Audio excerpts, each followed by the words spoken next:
जनगण मन अधिनायक जय हे भारत भाग्य विधाता।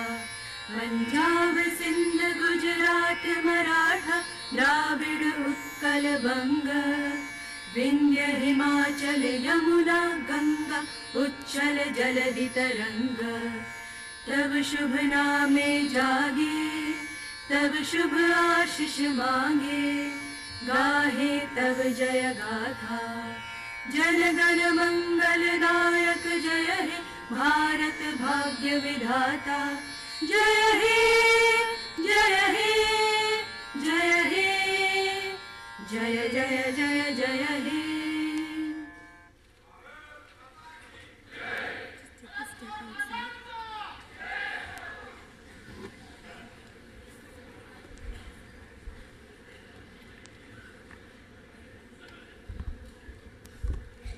It is my privilege in requesting Honourable Shri Praful Patel, Honourable Member of Parliament, to kindly give his welcome speech to the distinguished audience, please.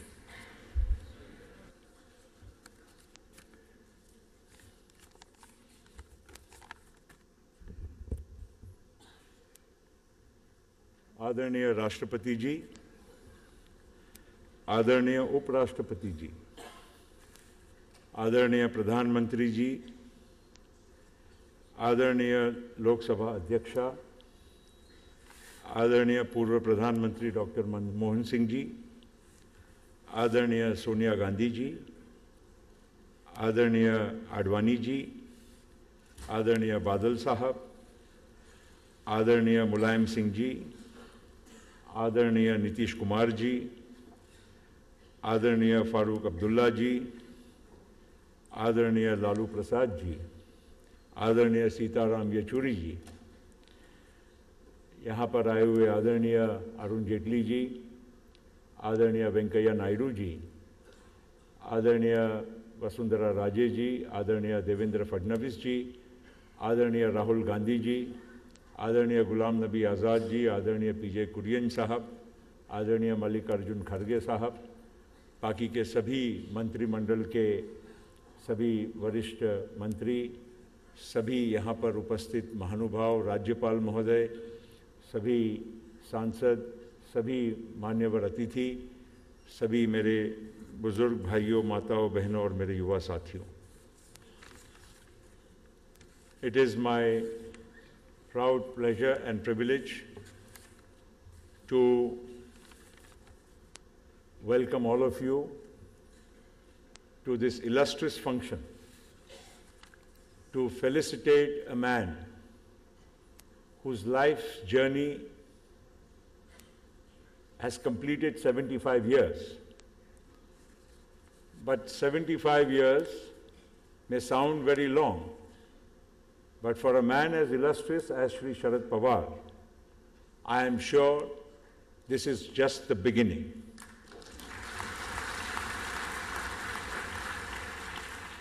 I am truly honored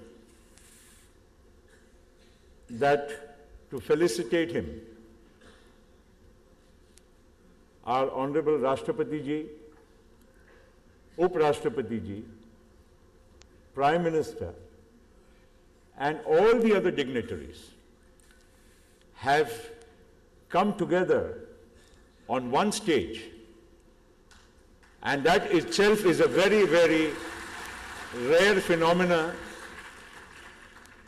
in Indian public life, to see people from every walk of life, every hue and shade, come under one roof to felicitate a great soul, a great human being, a great leader. ये मार्गशीर्ष का महीना है जिसे हम हिंदी में अगहन भी कहते हैं, और ये अभी भी शरद ऋतु कायम है। इसलिए मैं 4 पंक्तियों में मार्गशीर्ष में आज शरद की सुखद सुहानी बेला है।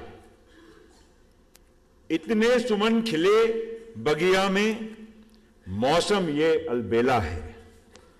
यहां चमन के माली आए, फूल कर रहे हैं स्वागत।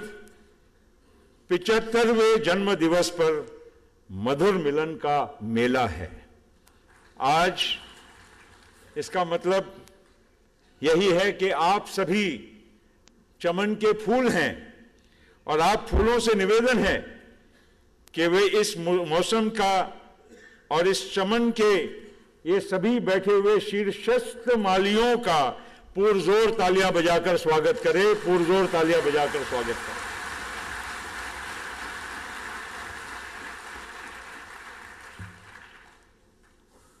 शरद जी के लिए मैं क्या कहूं? सदा काम में जुटे रहे पर स्वयं रहे निष्काम। सदा काम में जुटे रहे पर स्वयं रहे निष्काम। रखा देश के हितों को आगे, तभी हुआ है नाम। रखा देश के हितों को आगे, तभी हुआ है नाम। थक कर बैठ ना जाना साहेब, बढ़कर रहा दिखाना। अभी तो शुरुआत है बटोही, अभी कहां विश्राम। अभी तो शुरुआत है बटोही, अभी कहां विश्राम।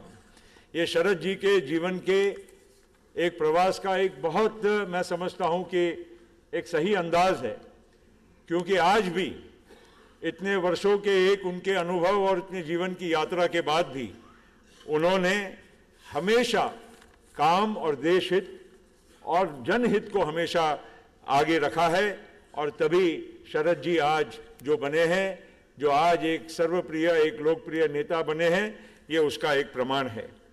मैं ज़्यादा कुछ नहीं कहूँगा क्योंकि और भी वक्ता हैं। केवल इतना ही कहूँगा कि आज यहाँ पर शरद जी के साथ साथ एक और व्यक्ति भी बैठी हैं जिनका भी हमें उल्लेख करना होगा। हर दिल के प्यार बने, हर दिल के प्यार बने साहेब शरद पवार।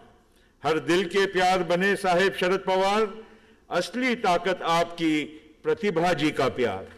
असली ताकत आपकी प्रतिभा जी का प्यार। और इसीलिए आज यहाँ शरद जी का और प्रतिभा जी का हम यहाँ पर एक जीवन की यात्रा का यहाँ पर गौरव और उत्सव मनाने के लिए उपस्थित हुए हैं। आप सभी लोग यहाँ पर महानुभाव आए। मैं आप सभी लोगों का यहाँ पर मनपूर्वक स्वागत करता हूँ। आप सभी महानुभावों का की मैं और अपनी कृतज्ञता व्यक्त करता हूँ। और अंत में केवल इतना ही कहूँगा, हैं आप आगे आगे, रास्तों के फैसले भी, मंजिल के फैसले भी आप ही हाथ में हैं। हम आपके हैं साथी, हम आपके सिपाही, हम सब हैं पीछे पीछे, हम साथ साथ में हैं। इतना ही आपको मैं अपने ओर से अपने भाव समर्पित करते हुए शरद जी, प्रतिभा जी और यहाँ पर आए हुए हमारे प्रधानमंत्री जी, उपराष्ट्रपति जी, राष्ट्रपति जी, लोकसभा अध्यक्ष और सभी महानुभावों का, सोनिया जी, डॉक्टर मनमोहन सिंह साहब, आप सभी के प्रति अपनी कृतज्ञता व्यक्त करते हुए एक ऐसे महान व्यक्ति के जीवन का उत्सव हम सभी लोग मनाएं, उनसे कुछ सीखें, उनके राह पर चलने की हम कोशिश करें। बहुत बहुत धन्यवाद। आप सभी का स्वागत। जय Hind. Thank you very much, sir. We'd now like to present floral bouquets to our distinguished dignitaries on the stage. I request Honorable Shri Praful Patel to kindly present a floral bouquet to the Honorable President of India, Shri Pranab Mukherjee, please.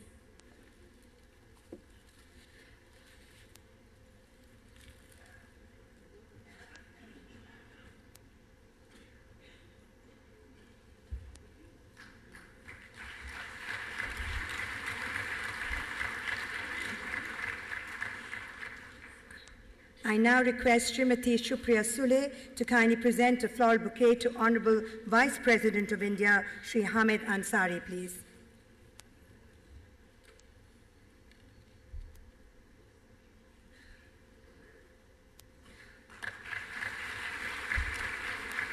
I request Shri Praful Patel to kindly present a floral bouquet to our Honorable Prime Minister of India, Shri Narendra Modi, please.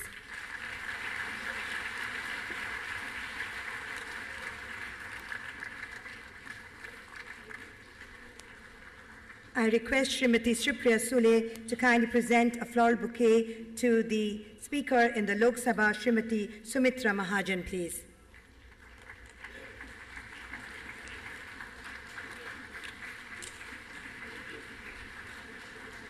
I request Shri Praful Patel to kindly present a floral bouquet to former Prime Minister of India, Shri Manmohan Singh, please.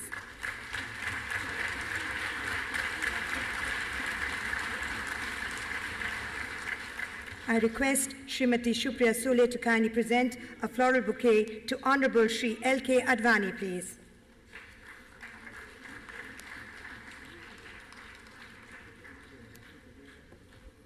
I request Shri Praful Patel to kindly present a floral bouquet to Honorable Srimati Sonia Gandhi, please.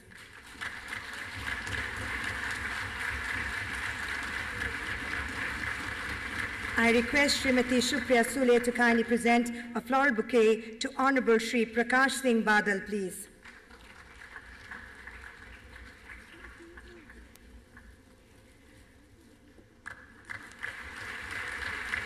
I request Shri Praful Patel to kindly present a floral bouquet to Shri Nitish Kumar, please.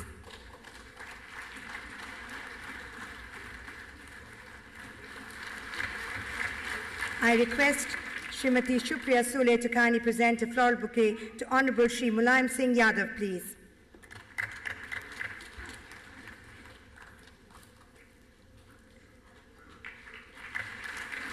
I request Shri Praful Patel to kindly present a floral bouquet to Honorable Shri Farooq Abdullah, please.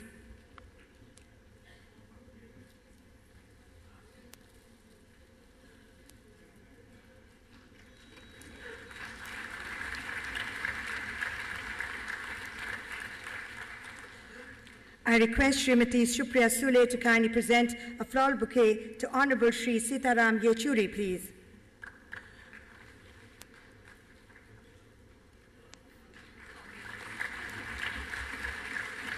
And I request Shri Praful Patel to kindly present a floral bouquet to Honorable Shri Lalu Prasad Yadav, please.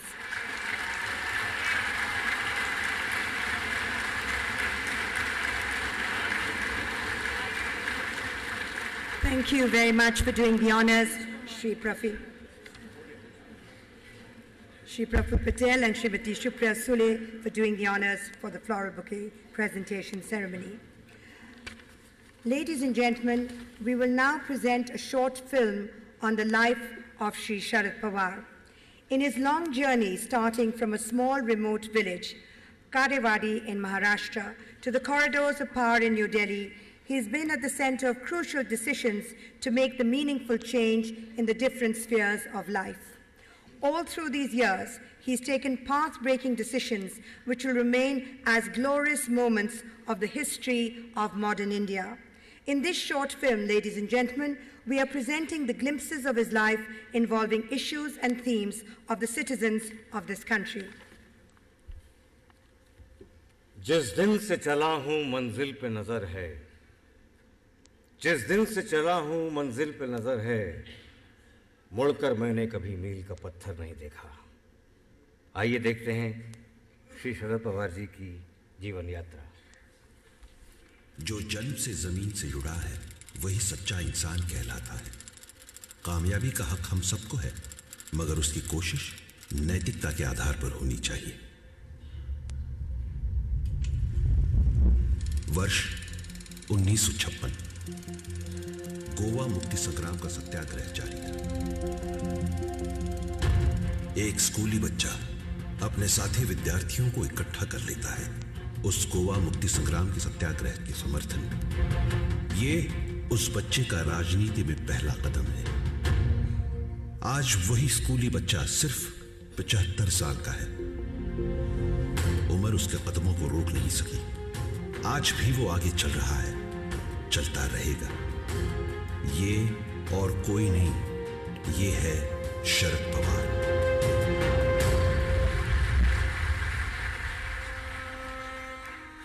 Baramati के गोविंदराव और शारदाबाई पवार के सुपुत्र। जमीन से जुड़ने का उपदेश अपनी माताजी शारदाबाई से उन्हें मिला। किसानी, बागवानी, ये हमारी भारत की सभ्यता है। तो शिक्षा और पढ़ाई, ये हमारा भविष्य है। ये शारदाबाई के शब्द आज भी उनके दिल में छाप बनकर रह गए हैं। और शायद यही कारण है कि आज भी शरद पवार नाम का ये नेता जमीन से जुड़ा है। यही स्कूली बच्चा जो गोवा मुक्ति संग्राम के समर्थन में बच्चों को इकट्ठा कर लेता है, कॉलेज में उसके नेतृत्व और संगठन कौशल को 4 चांद लगने ही थे। अब इस युवा को एक अच्छे मार्गदर्शक की जरूरत थी। और क्या संयोग कि उन्हें यशवंतराव चौहान जैसे मार्गदर्शक मिले। यशवंतराव जी के मार्गदर्शन में शरद पवार ने युवक कांग्रेस में प्रवेश किया। युवक कांग्रेस के मंच से उन्होंने बारामती के विकास का काम हाथ में लिया।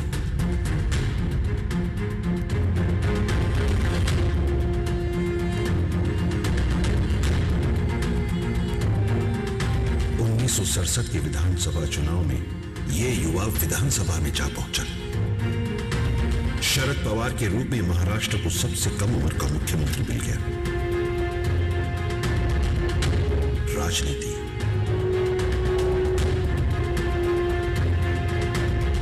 कला, साहित्य, कौन सा क्षेत्र नहीं था जो शरद पवार जी के लिए प्रिय नहीं था।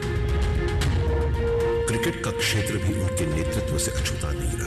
From Mr. Sharad Pawar, the President of the ICC.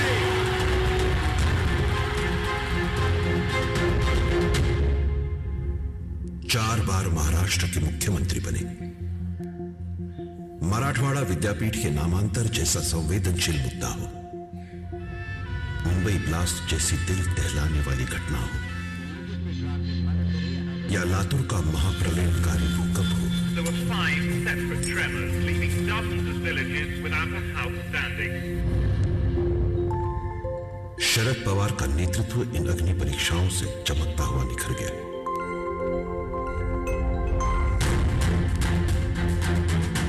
महिलाओं के लिए पुरुषों के बराबर का हक देने के लिए महिला नीति लाए।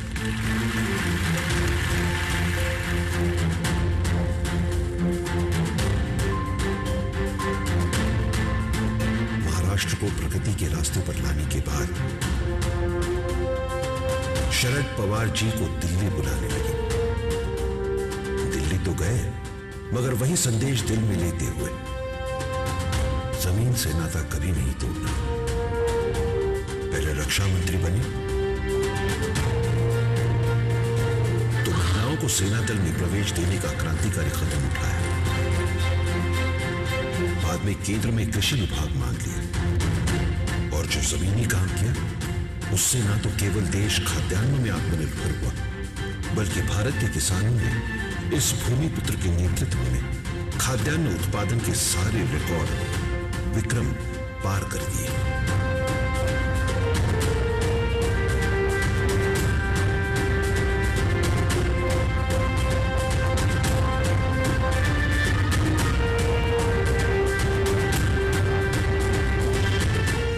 विदेशी मुद्रा की जरूरत पड़ी थी, तो वो हमारे किसानों में पूरी की।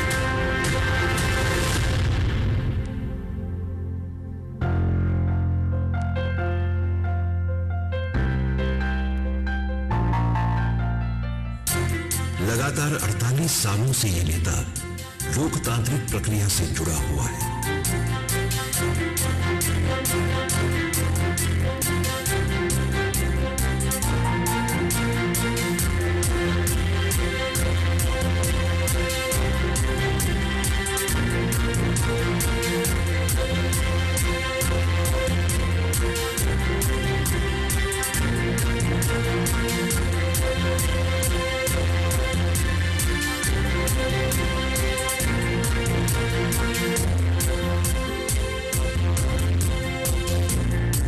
संसद ने उनकी इस लोकतांत्रिक सेवा का गौरव उन्हें सर्वोत्कृष्ट सांसद पुरस्कार देकर किया है। कामयाबी, यश अपयश, संकट, चुनौती, कुछ भी हो, ये नायक कभी विचलित नहीं होता। संयम, सहनशीलता, ये इस नायक की गुण। ये नायक है, भूमिपुत्र है, राज्य करता है, किसान है, अपने विरोधियों का भी दोस्त है, दिलदार है, नवीनता का उसमें आकर्षण है, इसीलिए ये अभी भी जवान। कोटि कोटि शुभेच्छाओं के साथ इस युवा को 75 मुबारक।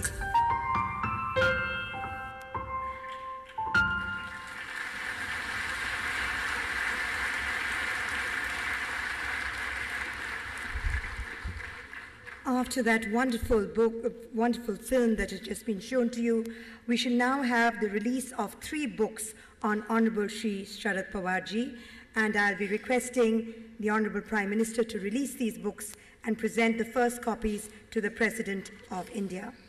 The first book, ladies and gentlemen, to be released today is the Gaurav Granth, which is a commemorative volume.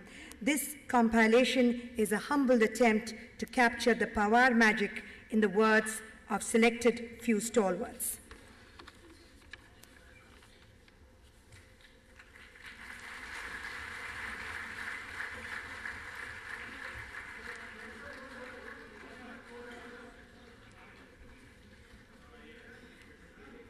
The second book is on my terms, and on completing 75 years of life, one would like to look back and find out in this long journey what made him happy. The title of the book itself describes the way Shri Sharad Pawar ji is living his life, that is on his own terms. The third book, ladies and gentlemen, is Lok Maje Sangati. And this is his wider friend circle, encompasses beyond the borders of the country and reaches far more destinations across this world. His urge is to be with the people who has never stopped, and his journey for humanity continues even today.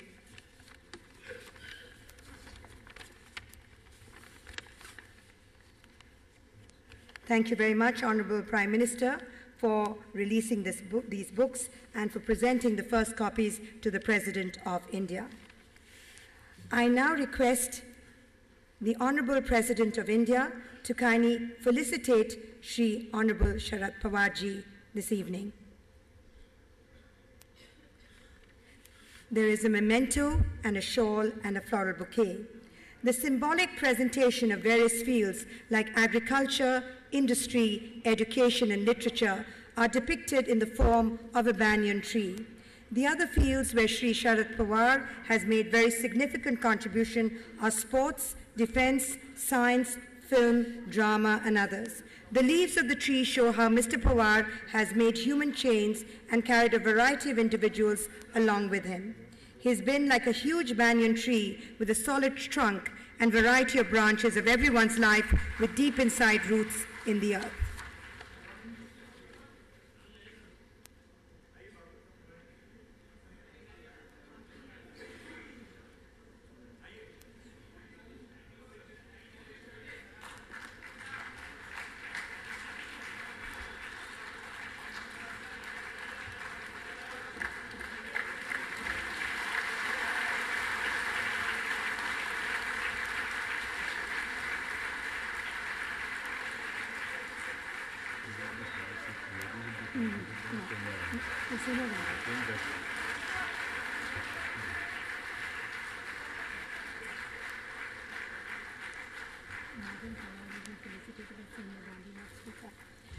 And I now request Honorable Srimati Sonia Gandhi to kindly felicitate Srimati Pratibha Pawar on this occasion with a floral bouquet and a shawl, please.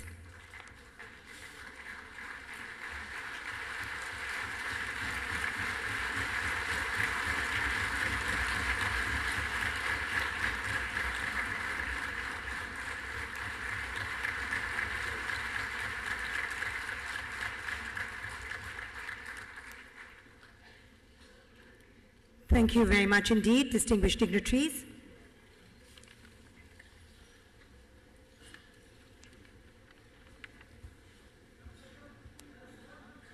सर्वप्रथम मैं आदरणीय श्री शरद पवार जी से निवेदन करूंगा कि वो आप सभी को संबोधित करें। माननीय श्री शरद पवार जी।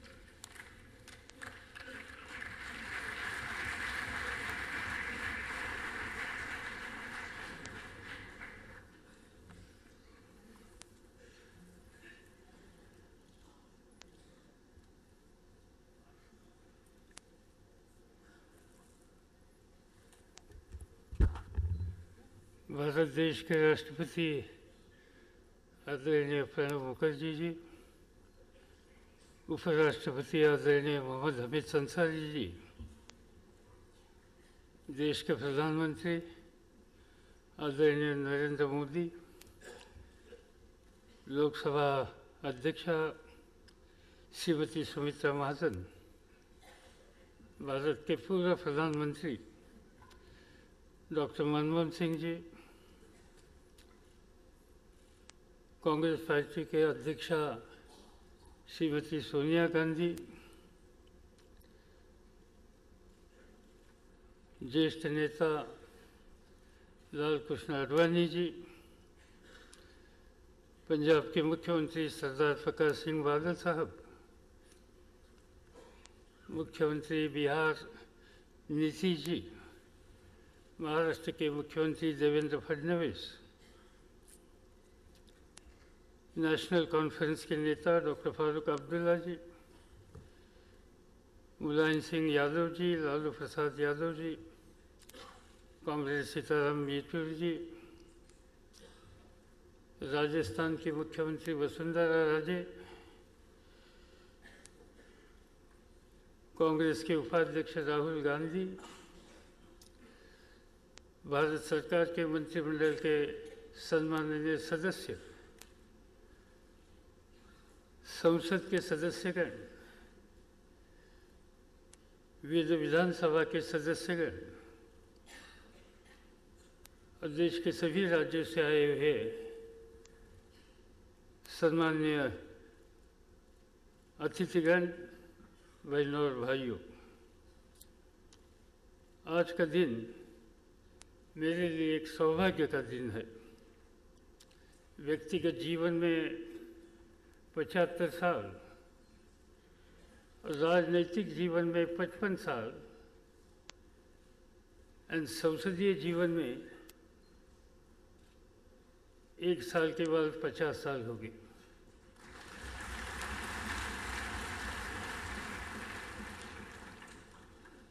और ऐसे अवसर पर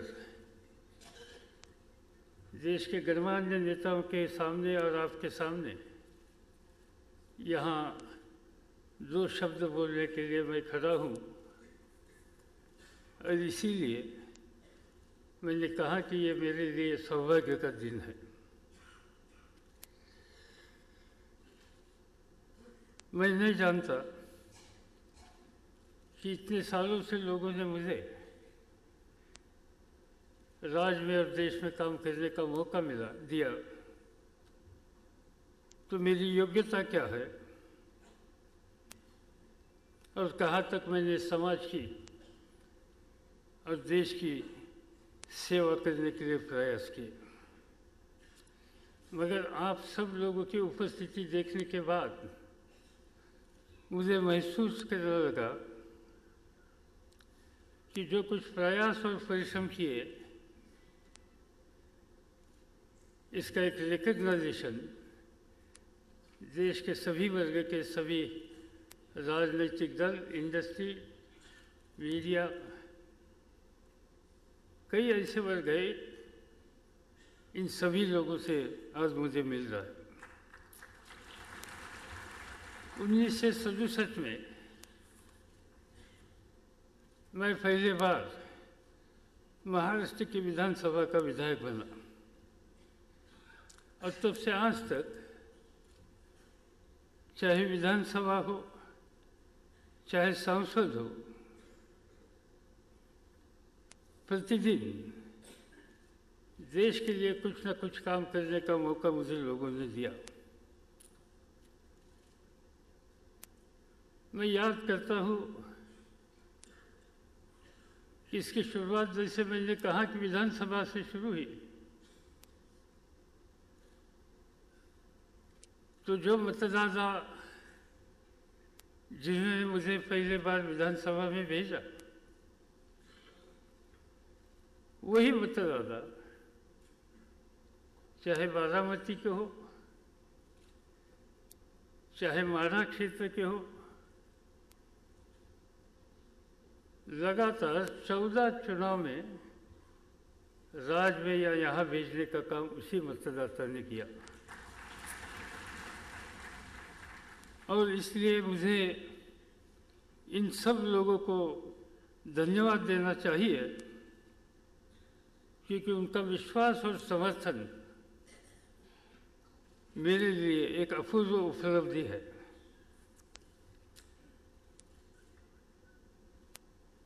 जब मैं मेरे राजनीति के बारे में सोचता हूँ तो मुझे याद आती है कि जब मेरी उम्र 18 थी तब मैं कांग्रेस पार्टी का एक्टिव सदस्य बना और यूथ कांग्रेस में काम करना शुरू किया। जो काम करने के लिए, मेहनत करने के लिए जो कुछ कोशिश होती थी, इस पर ध्यान देकर उस समय के महाराष्ट्र के नेता श्रद्धेय यशवंतराव चव्हाण, उन्होंने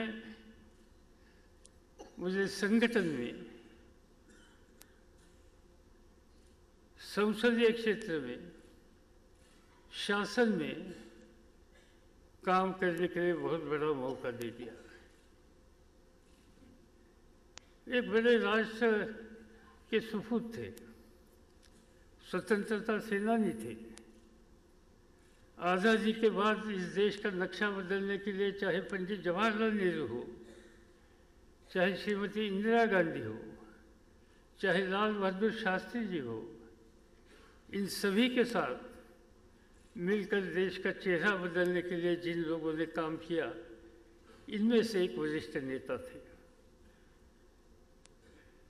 राजनीति में और ख़ास तौर पर संसद में किस तरह से सभ्यता से काम करना चाहिए, इनका आदर्श उन्होंने हमारे सामने दिया। और इसलिए जब मैं सोचता हूँ कि इतने साल चाहे विधानसभा हो या चाहे राज्यसभा हो या चाहे लोकसभा हो, सुमित्रा जी, एक दिन भी कभी ऐसा आया नहीं कि जिस दिन में सदन की मर्यादा छोड़कर हमने कुछ कदम उठाए। न कभी सामने गए या कामकाज में रुकावट लाने के लिए कुछ कदम उठाए। लोग हम सब लोगों को भेजते हैं, लोगों की भावना होती है, अपेक्षा होती है कि सदन चलना चाहिए और लोगों की समस्या के बारे में वहाँ ठीक तरह से बात होनी चाहिए। भले हुकूमत में बैठे वाले लोगों की कुछ कमियां हो तो वो सामने लाने का अधिकार है, मगर जब तक सदन चलेगा तब तक ही लोगों की ये समस्या हम सामने ला सकते हैं और इसमें जो कुछ दुरुस्त करने की आवश्यकता है वो दुरुस्ती कर सकते हैं। और इसीलिए चौहान साहब से ये संसदीय शिष्टाचार और मर्यादा, इस बारे में कुछ सीखने का मौका मुझे मिला और इसकी मुझे हमेशा खुशी है। बहनों और भाइयों, इस बात को कहने में मुझे बड़ा गर्व महसूस होता है कि 125 करोड़ की आबादी वाला बहुभाषी बहुधर्मी हमारा देश विश्व का सबसे बड़ा लोकतंत्र है, जिसे पूरा विश्व एक उभरते महाशक्ति के रूप में देखता है। और इसलिए मेरा पूरा विश्वास है कि हम अपने बहुलवादी, धर्मनिरपेक्ष, सहिष्णु यानी उदार चरित्र को अक्षुण्ण रखकर अपनी विविधता के साथ विकास के क्षेत्र में हम अग्रसर रहेंगे। मेरा ये दृढ़ अनुभव है कि आर्थिक और सामाजिक विकास के जरिए ही गरीबी और अभाव को दूर किया जा सकता है। इसलिए भले राज्य में हो या राष्ट्र लेवल पर हो, राजनीति में मैंने हमेशा विकास के लक्ष्य को सर्वतोपरि रखा। विकास के माध्यम से ही धर्म, क्षेत्र, भाषा आदि संकीर्णता को उसके ऊपर उठकर जनता के बीच में सद्भाव और एकता मजबूत किया जा सकता है। विकास ही अकेला विकल्प है जिसके माध्यम से सभी को सुख, समृद्धि और सम्मान दिया जा सकता है। मेरे जीवन के कई साल किसानों की समस्या पर ध्यान देने के लिए गए और मुझे खुशी है और मुझे एक बात की याद है कि 2004 में डॉक्टर मनमोहन सिंह जी के नेतृत्व में जब मुझे कृषि क्षेत्र में काम करने का मौका मिला तो एक 8 या 10 दिन के बाद डॉक्टर साहब मुझसे थोड़े नाराज हो गए और उन्होंने मुझे कहा कि अनाज की स्थिति के बारे में आपका ठीक तरह से ध्यान नहीं है, अपनी स्टॉक की पोजीशन अच्छी नहीं है, अभी तक आपने इंपोर्ट करने के लिए कदम क्यों नहीं उठाए। मुझे मालूम था कि इंपोर्ट करने की आवश्यकता थी, मगर मेरा मन तैयार नहीं होता था इंपोर्ट करने के लिए, स्वाक्षरी करने के लिए। मुझे दुख होता था कि इतना बड़ा देश, खेती के क्षेत्र में मेहनत करने वाला किसान, और ऐसे स्थिति में हमें आयात करने के लिए कदम उठाते हैं, ये स्थिति ठीक नहीं है। और इसलिए ध्यान दे दिया देश के किसानों का, और जो कोई साइंटिफिक कम्युनिटी है उन्होंने बहुत बड़ा योगदान दिया। इन सभी का आप और मैं आभारी हूँ कि आज ये देश न खाली देश के अनाज की या भूख की समस्या हल करने के लिए कामयाब हो गया, मगर दुनिया का एक अच्छा एक्सपोर्टर बन गया। 2 साल पहले चावल का एक्सपोर्ट करने वाला देश का दुनिया का सबसे बड़ा देश भारत बना। गेहूँ, चीनी और कपास इसकी निर्यात करने वाला दुनिया का 2 क्रमांक का देश भारत बन गया। ये सब उपलब्धि थी इस मिट्टी पर ध्यान देने वाला किसान की मेहनत और पसीना से इस देश में हो गई, और इसलिए मुझे इस बात का बड़ा संतोष है। मित्रों, मेरे जीवन में 75 वर्ष के पड़ाव में मुझे मेरे माता और पिता की याद आती है। मेरे पिताजी सहकारिता में काम करने वाले एक व्यक्ति थे।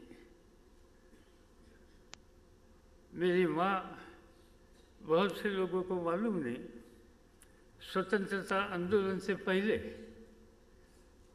पूना डिस्ट्रिक्ट की पंचायत में कांग्रेस की तरफ से 1935 में चुनकर आने वाली पहली महिला थी। और उन्होंने एक ही काम किया कि हमारी नई पीढ़ी कैसी शिक्षित हो सकती है, और इसलिए उन्होंने शिक्षा के क्षेत्र में ज़्यादा ध्यान दिया, और आखिर तक शिक्षा के क्षेत्र में जो कुछ कर सकते हैं इसके लिए उन्होंने योगदान दे दिया। और इसीलिए मैं खुद राजनीतिक जीवन में जैसा ध्यान देता हूँ वैसे शिक्षा के क्षेत्र में भी ध्यान देता हूँ, और विशेषकर नारी शिक्षा पर काफ़ी जोर देने की आवश्यकता है, यह मद्देनज़र रखते हुए मैं इस रास्ते से जाने के लिए हमेशा कोशिश करता हूँ। मुझे पूरा विश्वास है और मेरी मान्यता है कि शिक्षा के बिना विकास और अच्छी नागरिकता का संभव नहीं, और किसी समाज को बेहतर समाज में बदलने के लिए नारी शिक्षा और नारी सशक्तिकरण यह पहली शर्त है। आज इस मौके पर कोई लंबे वक्तव्य देना नहीं चाहता। मैं कभी कभी आत्मविश्लेषण भी करता हूँ और जो कुछ कमियाँ मेरे व्यक्तिगत जीवन में आई वो दुरुस्त करने के लिए अभी भी क्या कर सकते हैं इस बारे में सोच सकता हूँ। आप सब महानुभाव यहाँ आए, अपनी शुभकामना देकर आपने मेरा सम्मान बढ़ाया, इसलिए मैं आप सभी को अभिमान करता हूँ। मुझे मालूम है कि आप सभी माननीय राष्ट्रपति जी, माननीय उपराष्ट्रपति जी, माननीय प्रधानमंत्री जी, माननीय सोनिया जी और अन्य नेताओं के कुछ शब्द सुनने के लिए आप यहाँ हैं। इसलिए मैं अपना वक्तव्य समाप्त कर आप सबको फिर से धन्यवाद देता हूँ। नमस्कार, जय Hind.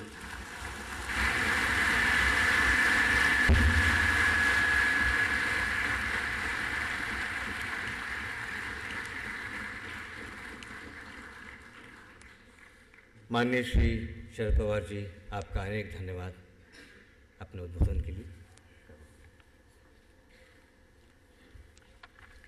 Ladies and gentlemen, it is now my privilege and indeed an honor in requesting Honorable Srimati Sonia Gandhi, President of the Indian National Congress, to kindly address our distinguished audience, please.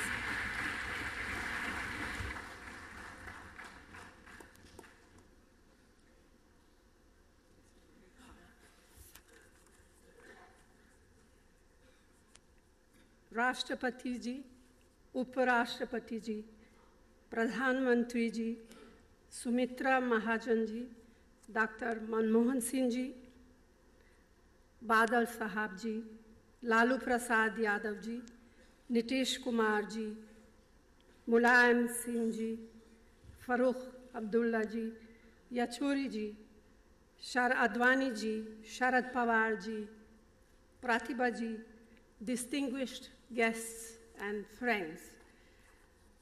I am happy to be here with you when we have come together across party lines on this auspicious and joyous occasion to celebrate Sharad Pawarji's 75th birthday. I have known him for more than 2 decades. His association with the Congress Party is, of course, much, much longer, going back to his younger days when he took his first steps into politics. We may have differed on some occasion, perhaps on many occasions, as any two individuals would do in a democratic system. But what has always been there, what has always been constant, is our respect for each other and the mutual belief that the legacy of our founding fathers should be protected, preserved, and promoted. Although he parted ways with us, the Congress Party, and the NCP have been and are valued allies. Sharad Pawarji has a record of enduring achievements in whatever positions he has occupied. And we would need much more than just this one function to enumerate them and celebrate them all. He was, of course, Chief Minister of Maharashtra 4 times, and he is still remembered for his leadership then and his effective administration. he was defense minister, and more recently, he was agriculture minister for a record 10 years between 2004 and 2014. No one else could have been in that crucial position for such a long time. He was a natural choice. In fact, he was the only choice.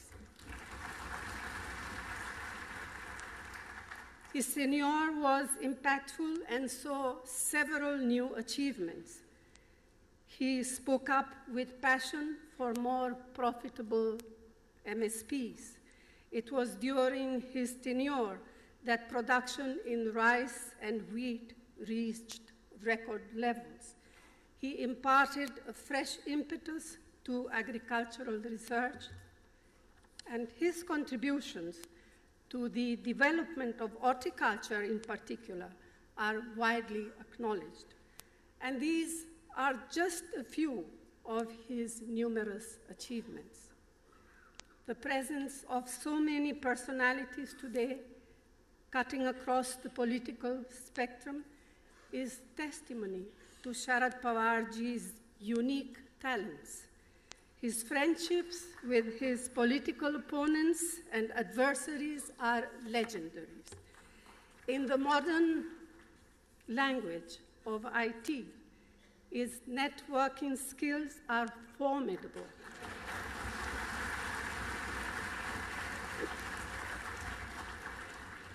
And those skills are much needed when politics takes on a bitter partisan flavor, as it does quite often. He is a politician through and through in the best sense of that term.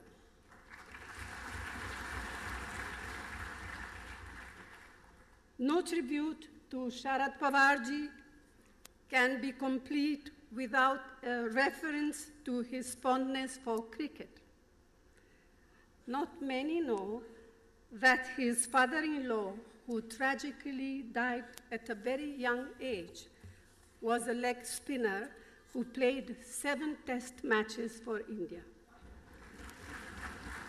Perhaps this could have been one influence on him, apart from the fact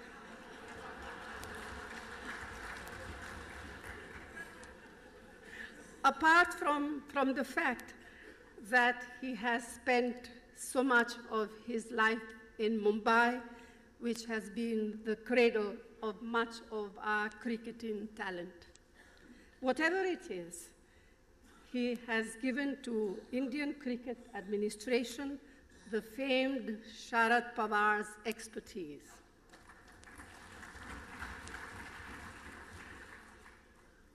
I must make special mention of his wife, Pratibha Tai.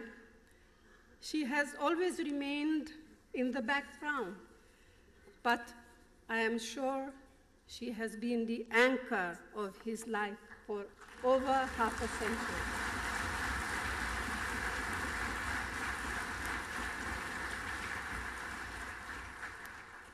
Coincidentally, her own birthday falls a day after Sharad Pawarji's, and I would like to convey my good wishes to her in advance. In his daughter, Supriya, the country has a fine, young, and promising leader who has already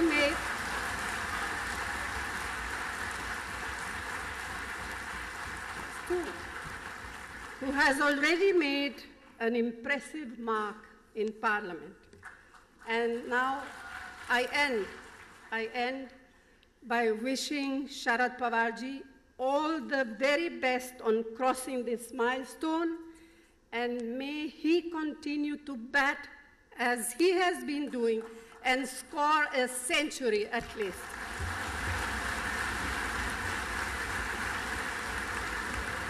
Thank you.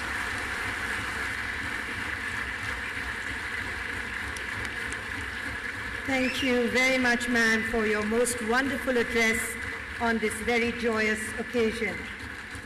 Ladies and gentlemen, it is now my privilege and indeed an honor in requesting our Honorable former Prime Minister of India, Dr. Manmohan Singh, to kindly address our very distinguished audience.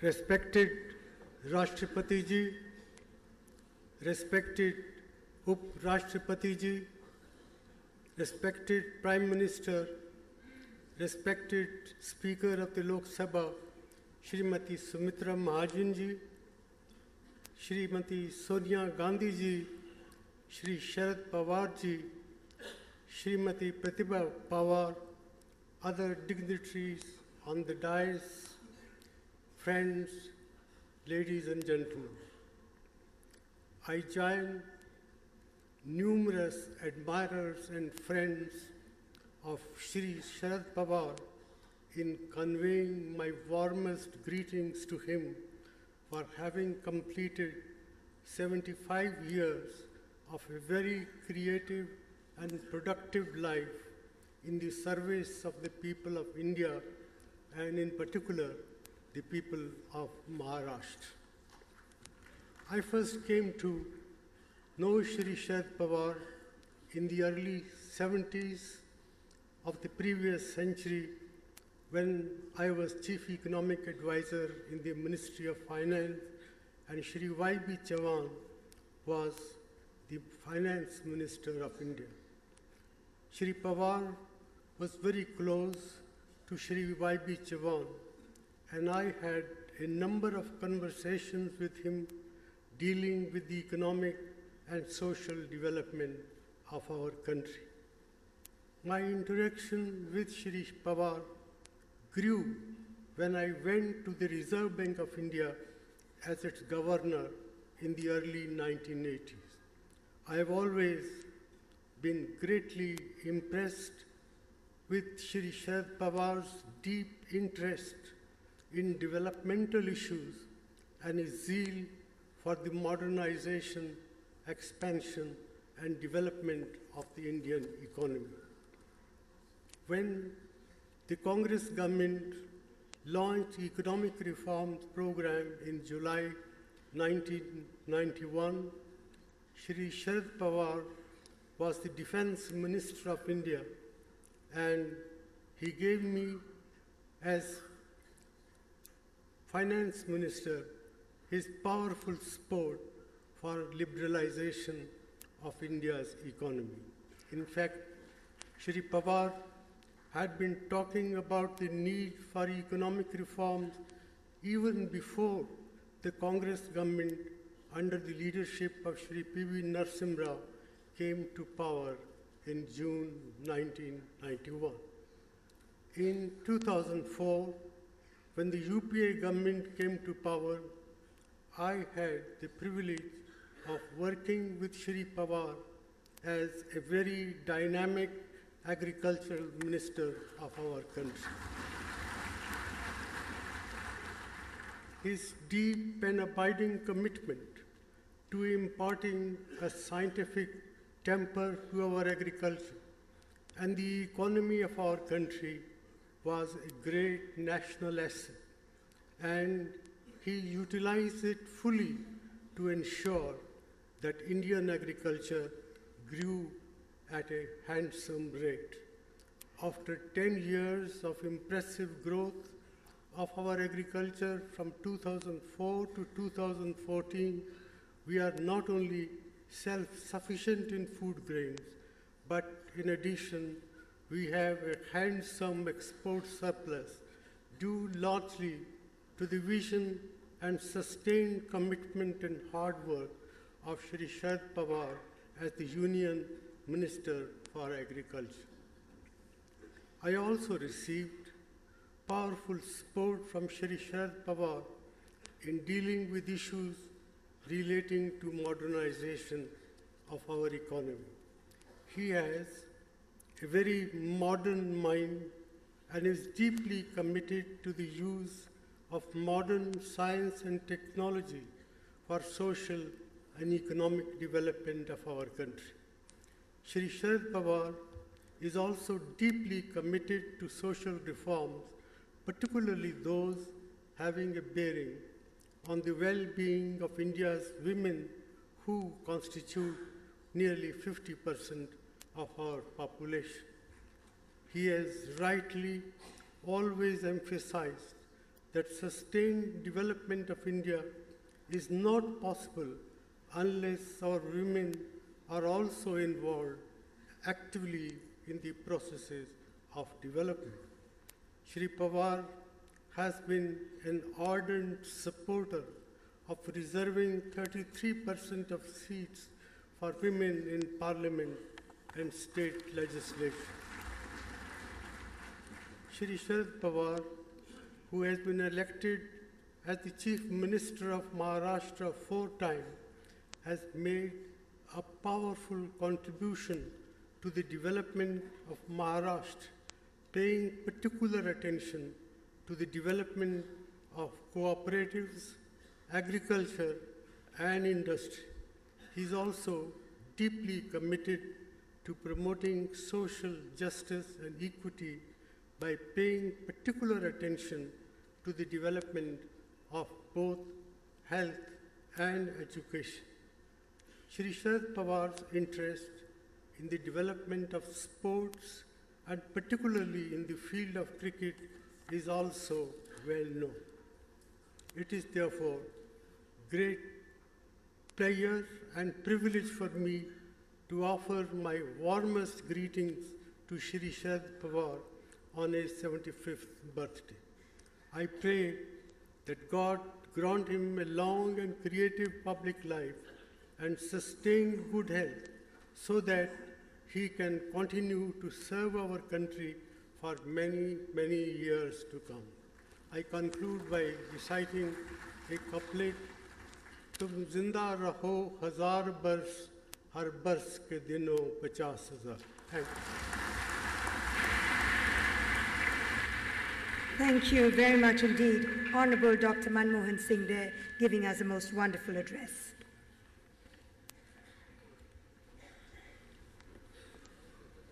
अब मैं विनयपूर्ण आग्रह करूंगा भारत के प्रधानमंत्री माननीय श्री नरेंद्र मोदी जी से कि वो आप सभी को संबोधित करें।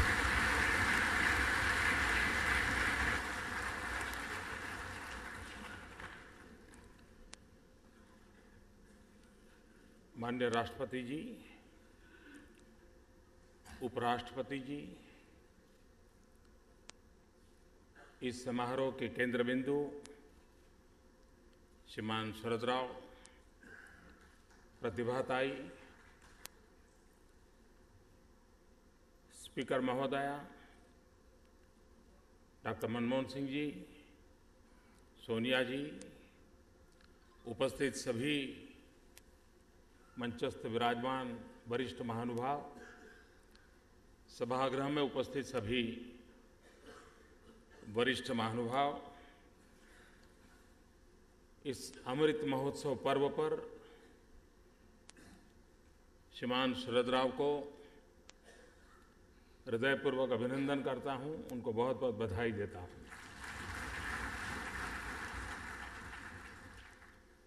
जब हम छोटे थे तो सुना करते थे, पूरे शब्द तो याद नहीं है लेकिन ऐसा सुनते थे,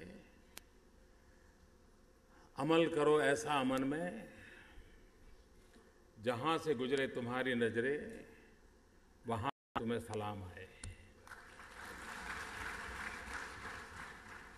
आज शरद राव जी का जीवन देखते हुए लगता है कि जहां भी उनकी नजर गुजरेगी सब दूर से उनको सलाम आएगी। और उसका कारण करीब करीब 5 दशक से ज्यादा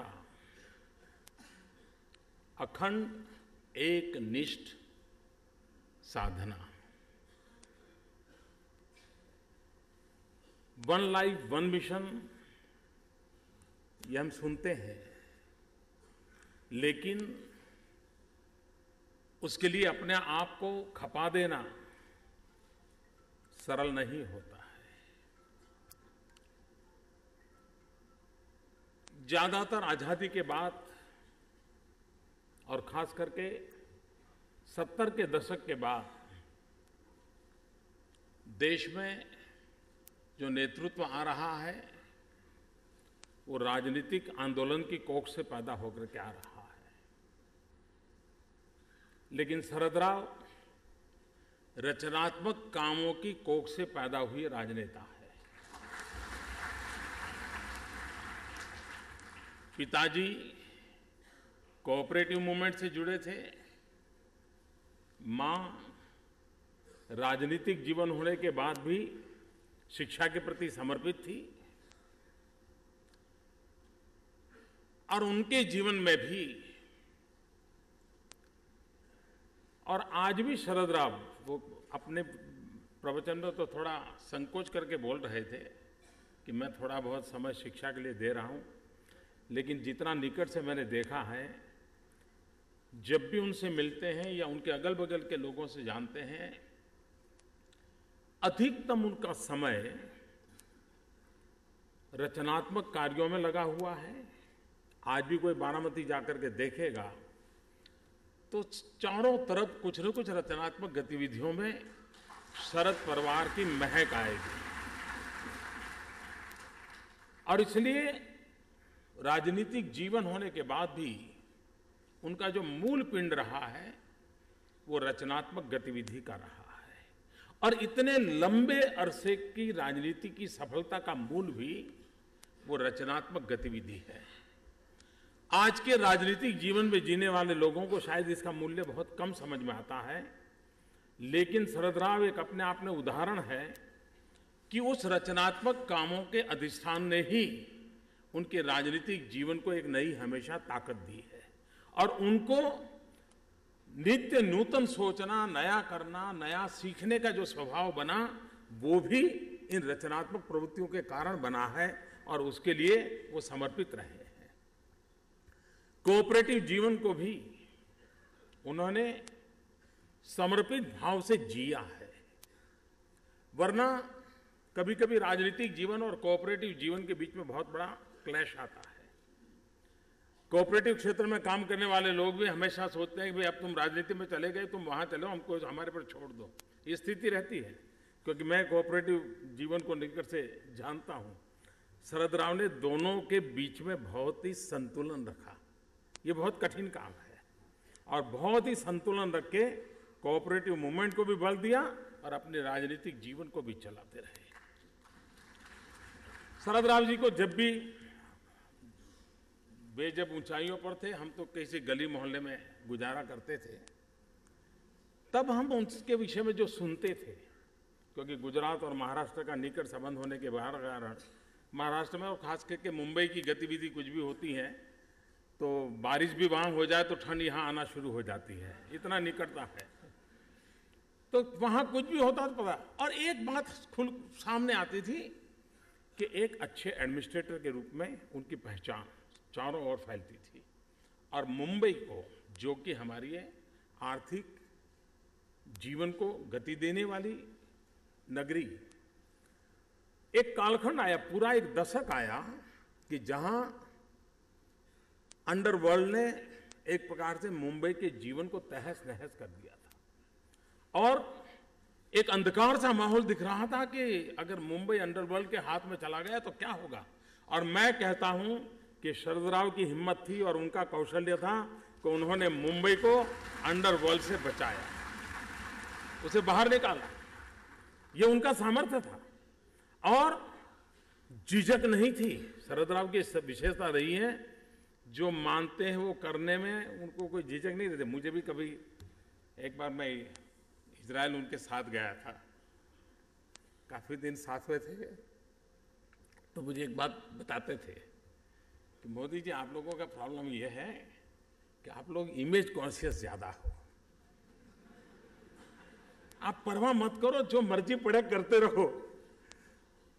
क्योंकि उनका अपना कन्विक्शन था कि भाई जो है सो है, मुझे करना है और मैं करते रहूंगा। और वे उसको खुल करके करने का स्वभाव रखते थे और करते थे। अपने काम के संबंध में कमिटमेंट। एक दिन जब वो कृषि मंत्री थे तो मुझे टेलीफोन आया, उन्होंने कहा कि मोदी जी मैं पुणे जा रहा हूँ, लेकिन मैं बीच में 1-2 घंटे आना चाहता हूँ, अगर आपको समय हो तो बात करना चाहता हूँ। मैं कहा आप आइए, मैं एडजस्ट कर लेता हूँ। मैंने कहा मुझे कोई खास, आप आ रहे हैं तो कुछ करना है तो नहीं, बोले आपसे ही बात करके आगे चला जाऊँगा। मैं कहा आइए। और मुझे बराबर याद है वो पूरे गुजरात के खाका लेकर के आए थे। गुजरात में किस इलाके में कौन सी फसल होती है, किसानों की प्रायोरिटी क्या है, धीरे धीरे आपका किसान कॉटन की तरफ लुढ़क रहा है। और वो मुझे समझा रहे थे कि देखो भाई तुम जरा लीडरशिप लो और किसानों से मिलो, उनको समझाओ भी कॉटन वगैरह ठीक है लेकिन देश को गेहूं चाहिए, और तुम्हारे गुजरात के किसानों को समझाओ वो गेहूं की ओर जाएं और तुम मुझे कुछ करके दिखाओ। बड़ा आग्रह किया उन्होंने। मैंने कहा कि आप कह रहे हैं तो मैं कोशिश करूंगा। खैर कोशिश की, सफलता भी मिली, लेकिन जो डॉक्टर मनमोहन सिंह जी ने कहा और जो शरद राव जी ने कहा कि मैं नहीं चाहता कि इंपोर्ट हो, ये संभव कब हुआ कि पुणे जा रहा हूं लेकिन मैं बीच में अहमदाबाद उतरूंगा, मैं गांधीनगर आना चाहता हूं, घंटे पर तुमसे बात करूंगा और तुम अपने किसानों को समझाओ कि भाई कॉटन बहुत हो चुका, कुछ समय के लिए वो गेहूं की ओर जरा आ जाएं ताकि देश के लिए आवश्यकता है। ये जो भाव था, अपने काम के लिए जो कमिटमेंट था, ये कमिटमेंट मैं समझता हूं कि वरना मंत्री है तो चिट्ठी जाएगी, सूचनाएं जाएगी, अफसर लोग 2 फोन कर देंगे, लेकिन इस काम को अपना काम मान करके लग पड़ना, ये कमिटमेंट शरद राव को कभी भी मिली। शरद राव को कभी भी मिलिए, अगर आप 10 मिनट भी बात करोगे, इवन क्रिकेट के संबंध में, एक बार मैं भी क्रिकेट की दुनिया में आ गया था काम में और वे भी थे, तो उसके कारण मुझे मिलना होता था। क्रिकेट की बात अगर 8 मिनट हुई है तो 5-10 मिनट तो वो किसान की बात निकाल के ही रहते थे। विषय क्रिकेट का हो, चर्चा क्रिकेट की करनी हो, लेकिन वो बात तुरंत किसान पर आ जाते थे। उनके मन मस्तिष्क में गांव, किसान और कृषि में भी आधुनिकता, इनोवेशंस, टेक्नोलॉजी को कैसे लाना और पोस्ट हार्वेस्टिंग एक्टिविटी, इन चीजों पर वो ज्यादा बल देते थे। यानी परंपरागत रूप से हम कृषि को जिस रूप से देखा है, शरद राव को कृषि को अलग रूप से देखने का उनका स्वभाव था, उनका तौर तरीका था। और मुझे लगता है कि उनका इन सारे, अभी भी आप कभी भी मिलिए और गन्ना से ऐसे गन्ना शब्द बोल दीजिए, आपको घंटे भर समझा देंगे गन्ना। सारे लेटेस्ट फिगर उनके पास रहते हैं। चीनी का क्या करना, एक्सपोर्ट कितना करना, क्या करना, सारी चीजें उसी में लगे रहते हैं।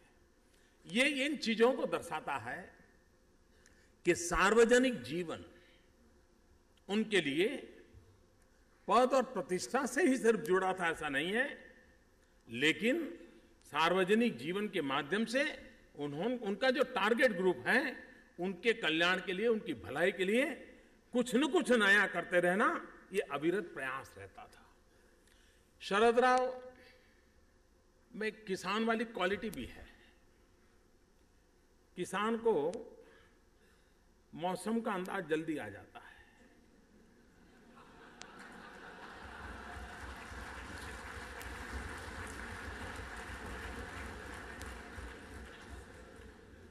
शरद राव ने उस गुण का राजनीति में भरपूर उपयोग किया है।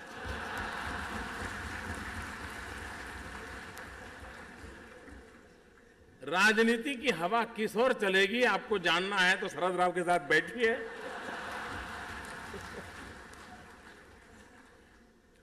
मुझे प्रतिभा ताई को एक विशेष रूप से आदर करना है। बाकी चीजें तो सुप्रिया बहुत अच्छे ढंग से बताएगी, लेकिन प्रतिभा जी ने एक अच्छा कलेक्शन किया हुआ है, देखने जैसा है। और अब तो उसको एक फॉर्मल व्यवस्था में भी रखा है। बारामती को भी जाए तो जरूर देखें। शरद राव ने सार्वजनिक जीवन शुरू किया, तब से हर छोटी मोटी चीज ने प्रतिभा ताई ने जिस प्रकार से संभाला है, संग्रहित किया है, उस पर नोटिंग किया है। 1950 में किसी ने शरद राव को पेन दी होगी तो देने वाला कौन, ओकेजन क्या, वो सब लिखा हुआ है और वो सारी चीजें रखी है। ये बारीकी वाला जीवन और एक राजनीति के साथ गुजारा करना, ये अपने आप में अद्भुत संयोग है। और इसलिए मैं विशेष रूप से प्रतिभा ताई को भी प्रणाम करता हूं, उनका अभिनंदन करता हूं और शरद राव जी को बहुत बहुत शुभकामनाएं देता हूं। बहुत बहुत धन्यवाद।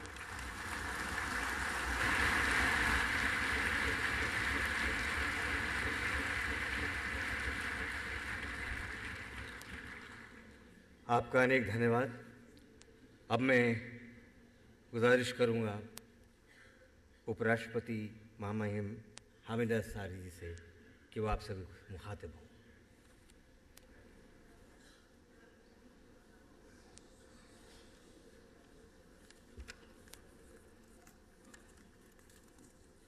Respected Rashtrapati ji, Pradhan Mantri ji, Sharad Pawar ji, Sumitra Mahajan ji, dignitaries on the dais, Chief Ministers, Ministers, Honorable Members of Parliament, ladies and gentlemen. We have gathered here this evening to felicitate one of the stalwarts of Indian public life, an iconic figure who started decades back and has continued to bat consistently. In cricketing terms, he's a model all-rounder. As a very successful four-term chief minister, and virtually every important ministry in the government of India, he has handled with great diligence, great knowledge, great care. His amazing capacity, and I've seen him perform in Rajya Sabha, no matter how difficult a question might be, how tricky may be the nuances, he has always responded to it. It didn't really matter whether the response was absolutely accurate or not, but the response was very convincing. Shardji has, as the autobiography says, lived his life on his own terms. And as a successful public figure, he has, of course, adjusted his terms in terms of the atmospherics of the day.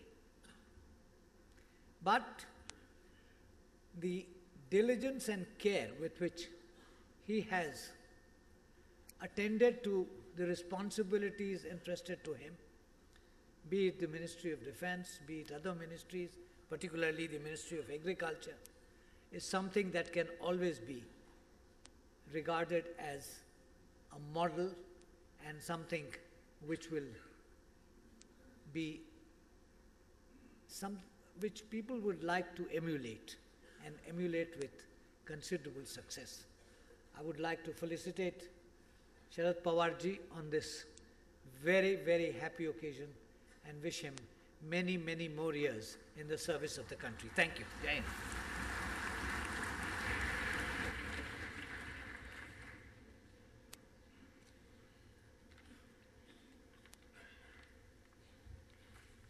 Thank you very much, sir, for your address. Ladies and gentlemen, it is now my privilege and indeed an honor in requesting the Honorable President of India, Shri Pranab Mukherjee, to kindly give his address on this very joyous occasion.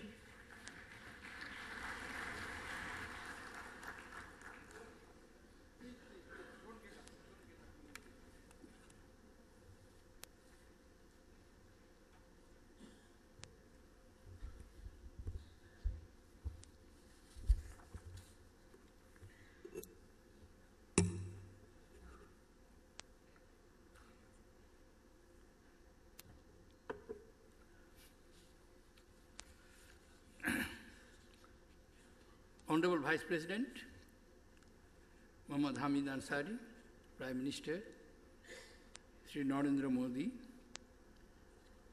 Honorable Speaker Lok Sabha, Srimati Sumitra Mahajan, former Prime Minister Dr. Manmohan Singh, distinguished Chief Ministers sitting on the dais, Sonia ji, Advani ji, senior leaders of various political parties, members of the Cabinet, members of Parliament, distinguished guests, ladies and gentlemen. When I look around the plenary of Vigyan Bhavan, one impression comes to my mind which speaks of the inherent strength of Indian democracy. And that strength, that on occasion, irrespective of the party's ideology, approach, doctrines, they can come together and agree on certain issues. This is one such occasion, whether it is on the platform or it is in the audience.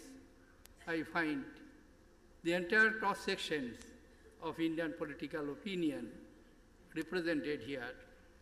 I thank Sharad Pawar ji for providing an opportunity to all of us on his 75th birthday. December is very important in the life of the Indian political leaders, as it is the month on which we celebrate the anniversaries of many eminent political leaders.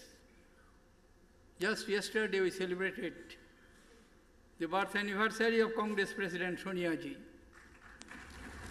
Shortly we will be celebrating the birth anniversary of Antony ji, and 25th December, birth anniversary of our former Prime Minister, Atal Bihari Vajpayee.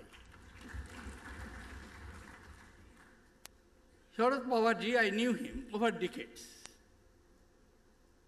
Though before 1984, he didn't come to central politics. He mainly confined his activities in Maharashtra as one of the youngest chief minister of this country. When he first became chief minister in Maharashtra in 1978, he was not even 40. He was just 38. Thereafter, he was shifted to, of his own, of course, in the national politics and elected to parliament at a very young age. I think at the age of 27, he entered into Maharashtra Assembly. And since then till today, there is no interruption in his legislative life, either in assembly or in parliament. And I have no doubt after 2 years, he will provide us an opportunity to facilitate him on the completion of his 50 years of legislative life, which speaks his acceptance to his people, the confidence which he enjoys on the people of this country. Former Prime Minister Dr. Manmohan Singh referred to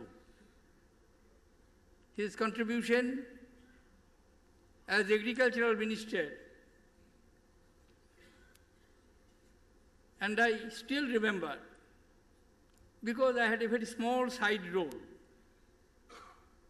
While Ahmed Bhai was negotiating with him about the portfolio and other things, to my utter surprise, the former Defense Minister of India suggested that he would like to have Agriculture Ministry.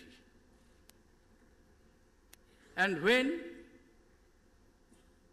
I left active political life on being elected to the office of the President of the Republic, I recognized how wise his decision was.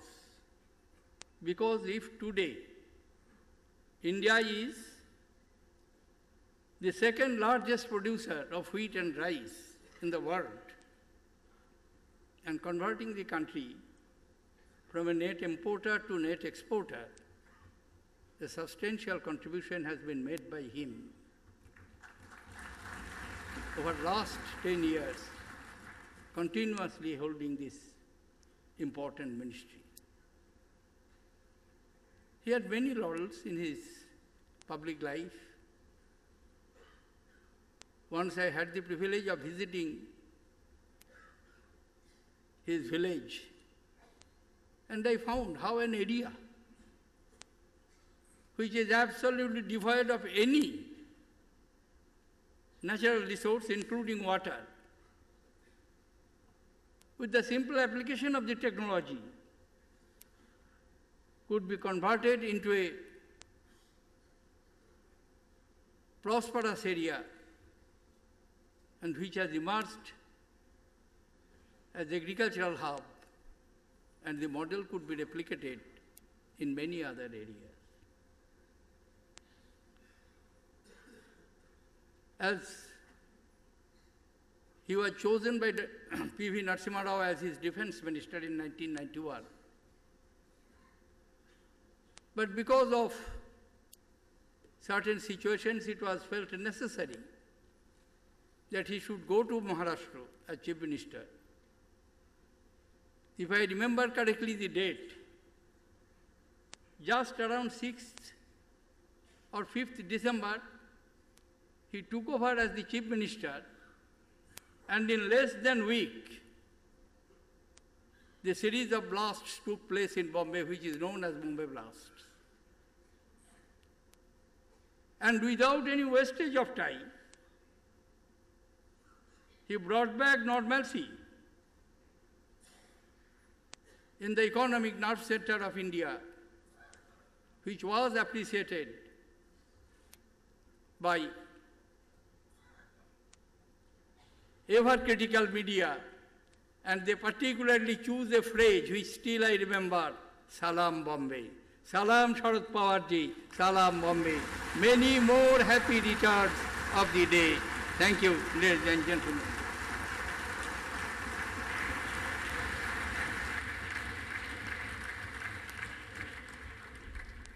Thank you very much indeed, Honourable President of India, for your most wonderful address. I now request Srimati Supriya Sule, Honourable Member of Parliament, to kindly propose a vote of thanks, please. Good evening. The Honourable President of India, the Honourable Vice President, Honourable Prime Minister, Honourable Speaker, Honourable Dr. Manmohan Singh ji, Honourable Advani ji, Honourable Sonia ji, Honourable Prakash Singh Badal ji, Honourable Nitish ji, Honourable Netaji Mulayam Singh ji, Honourable Lalu ji, Honourable Uncle Farooq ji, Honourable Sitaram Yechuri. I thank each one of you from the bottom of my heart for making this day so special for my father. Life with my father, mother and me has been a roller coaster. We've had good days and bad days, but on the whole it's been a great journey. And I thank each one of you from the bottom of my heart for being here, because we are blessed with one thing, is we are blessed with great friends. The love, the support, the friendship and the faith that you have all shown to my father in the last 50, 60 years. That's the only reason my father is sitting here at 75. I thank each one of you,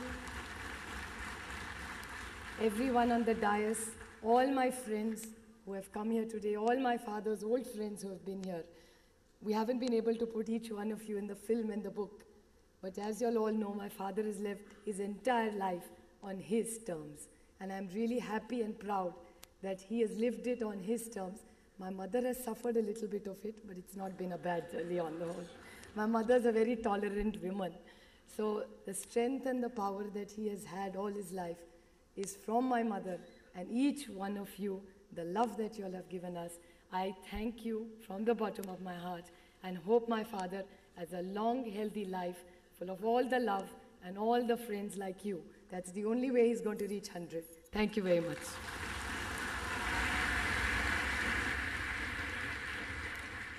May I request Honorable Arun Jaitley ji, Venkaiah ji, Devendra Fadnavis ji, Vasundhara ji and Rahul Gandhi ji and Ghulam Nabi Azad Saab to come on stage for a group photograph, and may I request all the dignitaries to come in front of the dais, please.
May I request you to kindly rise for the national anthem, please.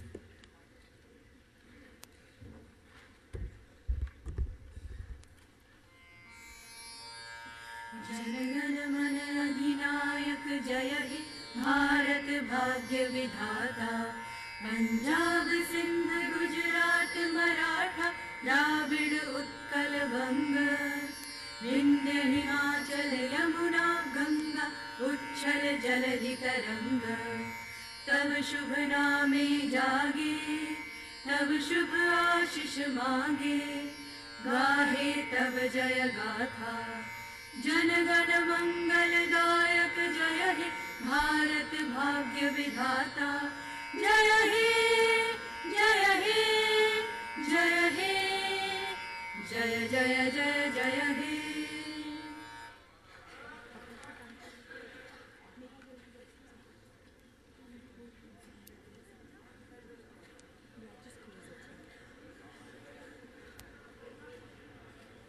Ladies and gentlemen, thank you very much for being here with us. Kindly remain in the auditorium till our distinguished dignitaries have left the stage, please. Kindly remain in the auditorium till our distinguished dignitaries have left the stage. Ladies and gentlemen, may I have your kind attention, please? The exit doors will be closed till the distinguished dignitaries have left the stage.